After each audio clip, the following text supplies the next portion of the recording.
Welcome back to the channel, and today I have two mid-size fixed blades for y'all that are both super high quality and they're both under the $100 price point. If either one of the knives I show today interests you, they will both be linked down in the description. Let's get started. The first one is the QSP Canary fixed blade. I enjoyed the neck knife Canary, super cool little fixed blade. And I also enjoy the Canary folder. Both of them are high value knives in my opinion. So when they asked me if I want to check out the larger version, I definitely want to see what it was like. Now, I do wish there was a size in between these, a better EDC size. This one is more of a neck knife size, drop in the pocket. This one is more of a camping, hunting style fixed blade, which I think it would be great at that. Quick size comparison with the K-Bar Becker BK16, the Civivi Elementum fixed blade, and the Civivi Tamashi and the Kaiser Justice 2. So I wish there was an in the middle size. This one comes in at $62. Definitely think that is an outstanding price. Love the minimal one-part taco style sheath on here. Nice push-off point. Excellent retention. Did y'all hear that click? Nice positive click there. Holds nicely. I don't love the belt attachment. It works, but it's just not my favorite. It does rotate, so if you want to carry it vertically or horizontally, you can. Like I said earlier, this one is a little larger than I like to EDC, but I do have friends that like bigger knives like this to EDC. This one's coming in at 9 inches long with a 4.25 inch drop point blade of a steel that I thought I had never heard of before. CR8 MO2 VSI. And I was like, huh? Basically, that is the same as DC53, which I have had before. And DC53 is said to be D2 on steroids. So I was excited that we're getting this from QSP because from my experience, QSP does a really good job with their heat treat. So it's a nice solid heat treat. And I could actually see how good this DC53 really is. This one has a full flat grind, nice, beautiful raw stonewash finish on it. Excellent sharpening choil. Pretty stout tip if you needed to do some boring into some wood or something like that, pierce into something. Unfortunately, they did not give us jimping on this one. It's a fairly flat spot to lay that thumb, but jimping would have been nice. And even though it's a flat grind, it's still pretty thick behind the edge at 27 thousandths behind the edge. So not the thinnest, but it did come with a very nice edge out of box. And I have to admit, this thing performed very, very well. It was very impressive, especially at the $62 price point. And then being that you have a 4.25 inch blade, you're going to be able to baton larger logs. I'd say maybe max 3 inches. That'd be pushing it. But I found it did well in that. You can strike a ferro rod on this one. It's not the best because it's not a super sharp spine right here because it does have a small bevel, but it does work. You can also strike it up here by the tip area. But if you do that a lot, this is probably not the knife for you because it's not the best at it. Now this one has very comfortable micarta scales, nice and grippy. They're not polished or anything, and they did an excellent job of softening all these edges. Very, very good job. Even though these are flat scales, they rounded those corners perfectly. There's no sharp spots anywhere. They're mated up perfectly. Very good job. I could have done without the speed holes in the actual scales. If they weren't there, they'd be even more comfortable than they already are.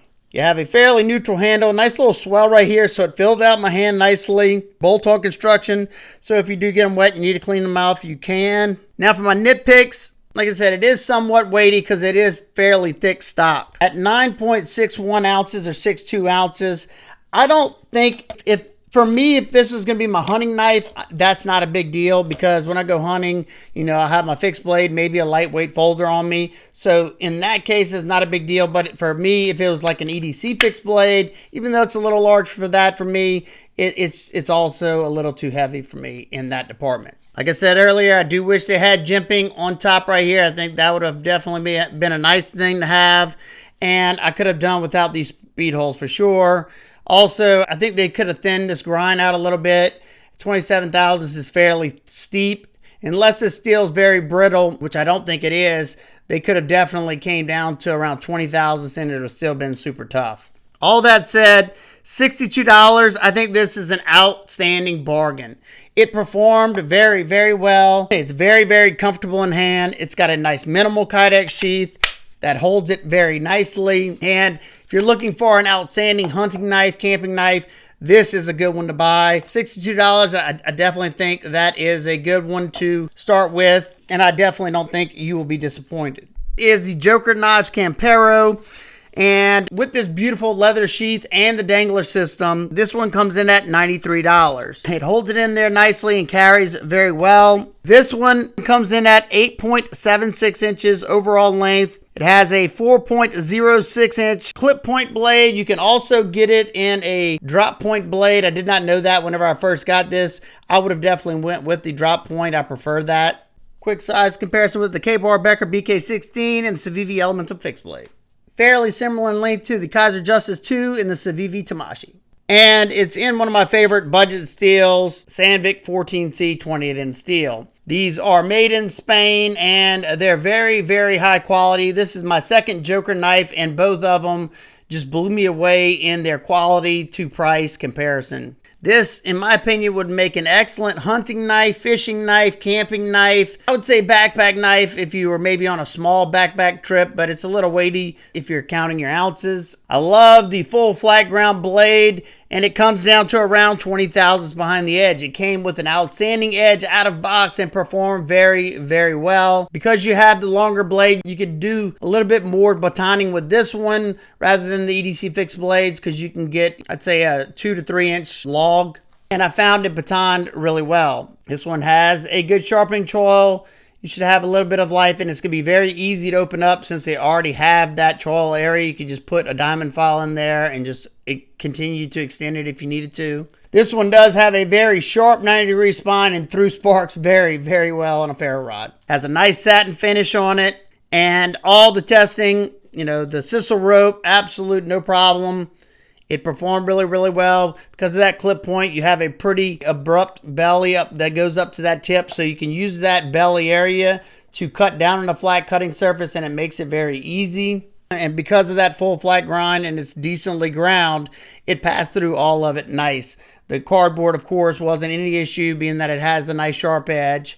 The dense cardboard, no problem. And if you wanted to, you could use that tip, but you are going to have to raise it up a little bit higher. I just use that belly portion right behind the tip to do drag cuts. Now for me, the star of the show, besides the steel on this, is this beautiful handle. Look how thick this handle is. This was the most comfortable because of that hand-feeling thickness on the scales. The scale thickness comes in at 0.90. That is outstanding. Not to mention, look how perfectly contoured those scales are. I mean, very, very nice job. There's no sharp spots where you don't want them to be. Fills my hand perfect. You have somewhat of a little guard right here where that choil area is. And I still have, my medium-sized hands, I have a ton of handle left, so it should fit your large, extra large hands perfectly. Comes with this little leather lanyard tied onto it. And you also have black G10 liner in there for just a pop of color. Everything's perfectly mated on this one. You have pinned on construction, which not the biggest deal because this one is in Sandvik 14C and that is a stainless steel. So I'm not as worried that if water got in there, it'd rust on me right away. It does have good finishing on here. Now, for my nitpicks on this one, I definitely wish it had some jimping on here. I love the jimping on my fixed blades, like I said earlier. If I'm going to be very nitpicky, I guess this sharpening choil could be a little bit larger. However, I could easily open that up myself with a diamond file or a Dremel. And even though these aren't polished and slick, I do wish they would leave them a little bit rougher so it'd be a little bit more grippy. It's grippy now, but when it's cold, those might be a little bit slick. I'm not sure. That Joker knives are notorious for doing that. Now, at least these aren't paper micarta. I have an Avispa with paper micarta, and it's pretty polished, so it's pretty slick. This one looks like it's probably canvas micarta, so it does offer a lot more grip than my Avispa does. But at $93, I think this is an outstanding find. I'm so glad I decided to pick this one up. It comes with a super high quality sheath with the dangler. And this is a very, very impressive fixed blade at $93. I can highly recommend this one if this is something you're looking for. Well, that's going to do it for today's video. If you enjoyed this video, slap a like on it so I know you're enjoying the content. If you want to see more bigger fixed blades like this and bigger, y'all let me know that down in the comments, because I can definitely give that to y'all. I know I usually stick with the EDC size, but I do enjoy these, especially when I go camping and when I can go out and hunt. That is another thing I like these for. These would make excellent truck knives. You know, this one probably better because of the price. This one's a little bit more pricey to keep in a truck. I usually just keep more in there, and then, I don't know, a cheap $20 D2 knife or something. But both of these performed great. They were both excellent in the ergonomics department. They both come with very high quality sheaths, and I think if this is something you're looking for, I think you can't go wrong with either one of these. Personally, I like this one more because it's in a stainless. I love 14C, and this handle's just absolutely amazing. Now, if you want something a little bit tougher, more rugged, hard used, then go with the QSP. It held an excellent edge too. And I plan on sharpening these up after this, I'm sure. I know 14C is going to get stupid sharp, and it's very easy to sharpen. Sharpened DC53 a few times, and it wasn't that big of a deal either, as long as you're using diamonds. So there you go. If you have any questions about any of these, please ask me down in the comments. I'll do my best to get to you. If you're interested in either one of these, both of these will be linked down in the description. I hope everybody's having an absolute amazing day. I'll see y'all on the next one. Peace.